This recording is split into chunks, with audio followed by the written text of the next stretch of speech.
तहसील बनखेड़ी के गणेश धाम बाचावानी में नवरात्रि के अवसर पर विगत 10 दिनों से चली आ रही रामलीला का समापन कल की रामलीला में रावण के पुतले के दहन एवं भगवान श्री राम के राज तिलक के साथ हुआ। कल रामलीला मंडली द्वारा दशहरे के उपलक्ष्य में कोरोना योद्धाओं का सम्मान भी मंच से किया गया।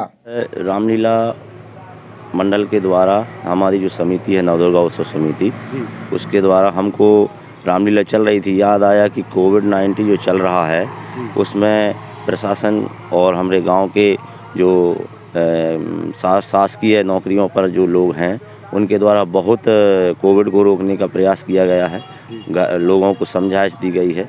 तो उस हिसाब से हमारे मन में आया कि उनका सम्मान होना चाहिए। तो उस हिसाब से हमने तहसीलदार महोदय से चर्चा की। उन्होंने कहा ठीक है, आपका विचार अच्छा है, कर सकते हैं, जिसको भी जोड़ सकते हैं। तो हम फिर विचार बनाया मंडल के द्वारा कि करना चाहिए। तो उसमें हमने तहसीलदार महोदय बनखेड़ी और टीआई महोदय बनखेड़ी थाना और सीओ साहब पटवारी जी जो हमारे गांव के हैं उनका, ग्राम पंचायत के हमारे सचिव सह सचिव का, और उसके बाद हमारे गांव के पंचायत बड़ी है, 3 कोटवार हैं, तीनों कोटवारों का है। उसके बाद में हमारे ग्राम के जो सफाई कर्मी हैं मुन्ना भैया, उनका भी होना चाहिए क्योंकि उनने उस समय बहुत साफ़ सफाई का गांव में ध्यान रखा है, तो उनका किया गया है। और जिन पत्रकार बंधुओं ने बहुत ही मतलब प्रयास किया है अपने कोविड-19 की समझाने में कि कैसे कैसे लोगों को जीना है, कैसे कैसे बचाव रखना है, तो पत्रकार बंधुओं का शर्मा जी थे अपने बनखेड़ी से, राजा शर्मा जी, कमल किशोर भार्गव जी थे, गांव से हमारे राजपाल यादव जी थे, नरेश जी थे, पवन जी थे और संजय वैष्णव जी थे। और हमारे गांव के ही फौज में आज से 18 साल पहले हमारे ही गांव के एक निरंजन वैष्णव जो थे हमारे गांव से फौज में थे, उन्होंने 18 साल देश की सेवा की, उनका सम्मान भी हमने किया है। और उनकी जो मासूमियत जो बालापन की होती है उसमें समाहित होती है। मैं आपको बताना चाहूँगा, मैं भी इस रामलीला से बचपन से जुड़ा हुआ हूँ। आज मुझे रामलीला के जो दृश्य हैं वो मुझे इस रामलीला के माध्यम से सारे चरित्र याद हैं।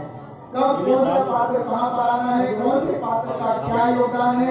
राम भगवान जब भरत मिलाप करते हैं और घरों में जब भी जाए तो हम साबुन से हाथ धो, ये थोड़ी हमारी आदत में डालें। इस गांव के लिए बच्चों को मैं विशेष आग्रह करूंगा कि हमने गौशाला का निर्माण कराया है, वहाँ हम बच्चों के लिए पार्क की भी स्थापना करना चाह रहे हैं। तो बच्चे वहाँ पर, यहाँ चूँकि घूमने का कहीं बच्चों को स्थान नहीं है, वहाँ हम ये सोच रहे हैं कि गौशाला में एक पार्क का निर्माण करें ताकि बच्चे वहाँ जाएँ, घूमें और उनके लिए जो साधन है, फिसल पट्टी है, वो सब लगवा रहे हैं।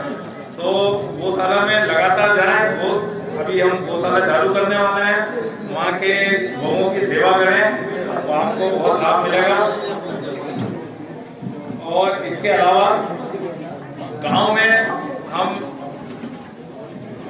गौशाला में जो है बड़े लोगों से मैं आग्रह करूंगा कि जितने भी गौ जो गोवंश है, निराश्रित गोवंश, मेरा ये निवेदन है कि बड़े जितने भी लोग हैं, बड़े हैं जिनके पास पर्याप्त मात्रा में भूसा है, वो वहाँ पर अभी से हमें दान देना चालू करें ताकि हम वास्तव में तू मेरा होता या मेरी और मिला होता तो देख प्रताप धन का तेरा ये कमल खिला होगा। अब भी तू मुझ में मिल जाए तो तेरी शुभ गति हो जाए, इस बड़े राज लंका का कल से सेनापति हो जाए। सेनापति बनने के लिए कौन नहीं है? हे महाराज, मैं यह सेवा करता, परंतु सेनापति अगर चाहते हो तो रामायण में फर्ज है, जो चाह नहीं पास से वो सेनापति बनने के काबिल। एज ग्रुप है, लेकिन पीछे कुछ युवा भी खड़े हैं। बहुत बड़ी चीज है, टीवी छोड़ के इस टाइम निकलना घर से IPL चल रहा है। तो प्रस्तुति इतनी जीवन से मैं बैठा हुआ देख रहा था, बहुत कम देख पाया। तो वाकई में ये जो उत्सव समिति है इसका मैं आभारी हूँ कि मुझे तहसीलदार साहब को, सीओ साहब को, सचिव पटवा, इसके अलावा अपने क्षेत्र की सभी छोटी बड़ी खबरों को सबसे पहले पाने के लिए अपने मोबाइल स्क्रीन पर लाल रंग के सब्सक्राइब पर क्लिक करें और घंटे की आइकन को दबाकर नोटिफिकेशन ऑल ऑन करें। देखते रहिए NVTV।